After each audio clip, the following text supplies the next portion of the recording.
Hi everybody, I'm Joseph Goodman from Goodman Games. We are here at the Las Vegas GAMA trade show this week, and we're showing off an advanced copy of the Judges Guild Deluxe Collector's Edition.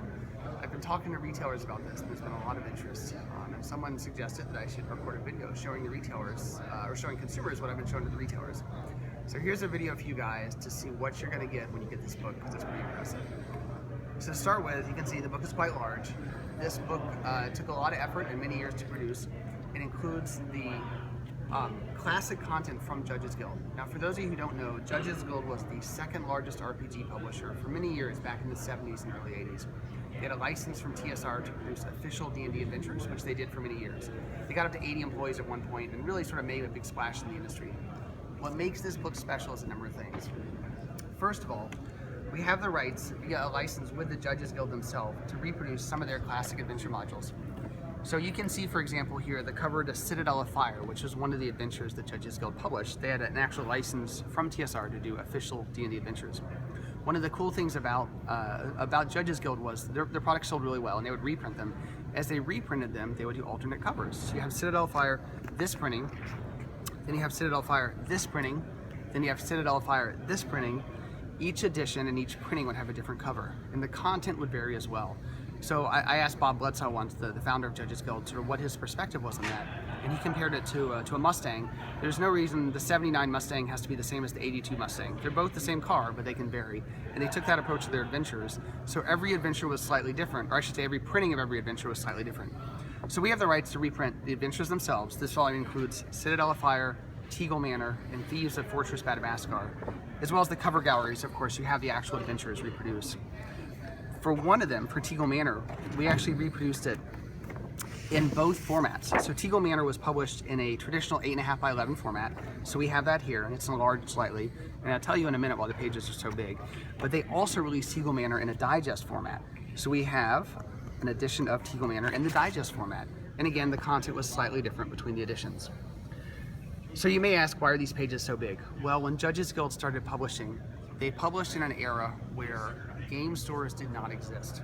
This was the very early days of the hobby industry, and you can find D&D and Judges Guild products at craft stores, at yarn stores, at hobby stores, sometimes at bookstores or comic stores. But there was no such thing as a game store in that era. So when you subscribe to the Judges Guild, you literally subscribed for a mail order subscription. That was their primary model of distributing product to customers. And what you would get for them is what they called an installment. Every installment was something you got in the mail, and it had a module in it or a map or whatever that latest release was. And it also had a copy of the Judges Guild Journal. Here you have an example from August, September of 1977. The Judges Guild Journal was comparable to Dragon magazine in its day. It was a officially licensed publication with content for original edition D&D. The contents included all sorts of material. So they had advice on running your game. They had new NPC stats. They had scenarios. There's actually in here a witch class for the original D&D at one point, random encounter tables. It had all sorts of this great content for additional D&D. However, unlike Dragon magazine that was printed on traditional magazine format, the Judges Guild journals were printed on newsprint. So they were literally newspapers printed at 11 by 17, most of which are now 40 years old, or in some cases older. These have never been reprinted. And I say that again, they have never been reprinted. And the original copies are crumbling because they were printed on newsprint. So the reason this volume is so large is that we are reprinting the Judges Guild journals at their original size of 11 by 17 for the first time ever in 40 years. These have never been available in retail stores, or originally they were distributed via mail order, so that's the only way to get them. You will occasionally find a copy on eBay or sort of in the back of a store that's bought it as on a used basis. But this is content that really has not been seen or viewed for decades upon decades. Yeah, this is actually the witch class that they published at one point. So you have in this volume not just 3 great adventures, Teagle Manor, Citadel of Fire, Thieves of Fortress Madagascar. You also have the Judges Guild journals that originally shipped with them. In addition to that, you have a lot of modern commentary by many of, like John Peterson wrote an article. We have an article here by Bob Bledsoe, too, the son of the founder.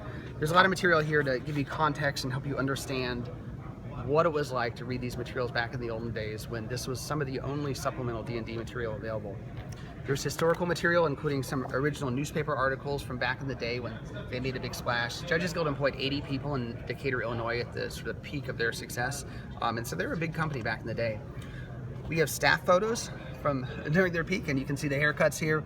There was a lot of what we would now consider interesting hair choices, but it was very stylish back in the day. Our license from Judges Guild includes the ability to produce new content. So you'll also see at the end of each adventure, there is new material. For example, for Citadel of Fire, written by modern authors with modern art, but approved by Judges Guild and Bob Bledsaw Jr. to flesh out the original adventures. And in every case, we have examples where we've taken the original adventure, we've tracked down all the printings and shown galleries for you as to what it looks like for each edition. A couple final things to show you. The founder of Judges Guild was Bob Bledsaw Sr. He was a master draftsman. He had an incredible ability to do artistic stuff, including map making. And one of the things Judges Guild was famous for was his maps. So we took the opportunity with this volume to include gatefold pages that show you, in their full glory, some of the maps for Teagle Manor as well as other titles from back in the day. It's an awesome feature of the book, and it's the one that sort of floors most people when they see it. We also have, thanks to Bob Bledsaw Jr., he found his dad's original sketch of the Teagle Manor map.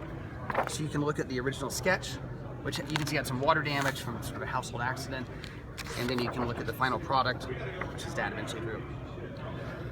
So all this is a very special collector's item. We actually may not have printed enough based on feedback of the show. We've gotten a lot of great response. It comes with this deluxe volume. You get the gold foil imprint, of course. You get the dust jacket as well. The dust jacket has actually has some really cool. We had added some more historical photos on the inside, and the inside back actually has a very touching tribute. Judges Guild was founded by two people, Bob Bledsaw and Bill Owen. And Bob Bledsaw Sr. passed away a couple years ago, so there is, I'm not going to say an obituary, there's a tribute to him written by Bill Owen, the co-founder of Judges Guild, just kind of describing their time together. Bob Bledsaw really was an amazing man, amazingly talented. You can see that in this work. So if you pick this up, what you'll get is a complete volume, all the stuff I just showed you. It actually ships, whether you buy it by mail order or through distribution at your local store, it'll actually come to you in this protective cardboard case. This is a really collectible volume, and we wanted to make sure it arrived in good shape. So it's got like the bumpers and everything. It should survive without problem getting to your store. And just for kicks, we also threw in some other inserts. So you get some more poster maps of some of the amazing maps. We also have, those of you who may know this story, when Bob Bledsaw founded Judges Guild, one of his sons, Bob Bledsaw Jr., was an artist, is still an artist. And one of his early projects as an employee of Judges Guild was to paint the walls of the office. So he painted the walls of the office with these amazing fantasy murals. Many years later, Judges Guild moved and a new tenant moved in, and the murals were sort of lost to time. But as part of this project, Bob Bledsaw Jr. actually repainted from memory one of the murals that he had painted on the office walls of the Judges Guild headquarters in Decatur, Illinois. So you'll get a print of that painting, which is awesome. It's a cool image, and it's a cool part of gaming history. And then, of course, we always throw in a copy of the latest issue of the Goodman Games Gazette, which is kind of our house zine. So there you have it. People hear $100 for a book and they think, my goodness, what am I going to get for $100? That's what you get for $100 in this book. It really is a special title, and it's something, I don't think the gaming industry has ever done anything like this, and I think it really is something that is worth having. I personally am really happy with this because this is the kind of product that I love to buy, and it's a privilege to produce this, and I'm honestly very thankful for the Judges Guild crew that they gave me the chance. With that said, we have to get ready to talk to some retailers here at the trade show soon, but hope you guys find this helpful.